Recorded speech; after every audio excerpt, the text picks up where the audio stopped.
Լոռի Բերդ միջնադարյան անառիկ ամրոցը գտնվում է Լոռու մարզում Ստեփանավանից 5 կիլոմետր հեռավորության վրա, Ձորագետ և Ուռութ կիրճերի հատման մասում, ընդգրկված է Լոռի Բերդի պատմության և մշակույթի անշարժ հուշարձանների ցանկում։ Լոռի Բերդը գտնվում է Ստեփանավանից մոտ 5 կիլոմետր հյուսիս-արևելք, Ձորագետի ձախ ափին, հիմնադրվել է Դավիթ Անհողինի կողմից, թվագրվում է մոտավորապես 1500-ից 1020 թվականներին։ Գտնվելով հյուսիսային առևտրական ճանապարհի վրա, Լոռին միջնադարյան Հայաստանում եղել է առևտրաարհեստագործական խոշոր կենտրոն, առևտրական ճանապարհներով կապված էր Անիի, Դվինի և այլ քաղաքների հետ։ Քաղաքի առաջին պարսպի մեջ պարփակված տարածությունը միջնաբերդի դեր է կատարել։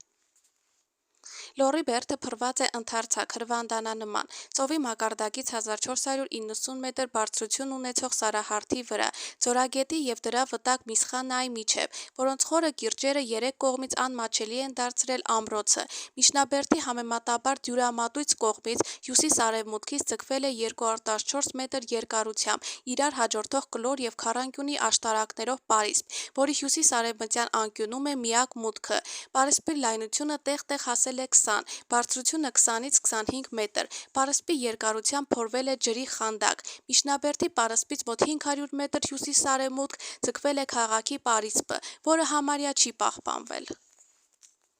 Բացի բնական արգելքներից, Միջնաբերդի կիրճերում կառուցվել են նաև արհեստական պատնեշներ, սկզբում Գյուրիկյանները, ապա Զաքարյանները, Լոռիում կառուցել են պալատներ, եկեղեցիներ, բաղնիքներ, արվարձանները քաղաքից բաժանող կիրճերում կամուրջներ, կանգնեցրել խաչքարեր, կառուցվել է նաև գետնուղի, որը հասել է մինչև Միսխանա գետն ու ավարտվել աշտարականման կառույցով։ Այն օգտագործել են արտաքին աշխարհի հետ կապ պահպանելու և անհրաժեշտության դեպքում խմելու ջուր ձեռք բերելու համար։ Բնակելի թաղամասում առանձնանում է մի տուն, որի որմնանկարներն աշխարհիկ բնույթի են, խիստ եզակի, նմանատիպ հուշարձանների շարքում։ Որմնանկարները փոխանցում են ժամանակի կյանքի, կենցաղի և մշակույթի մասին տեղեկություններ։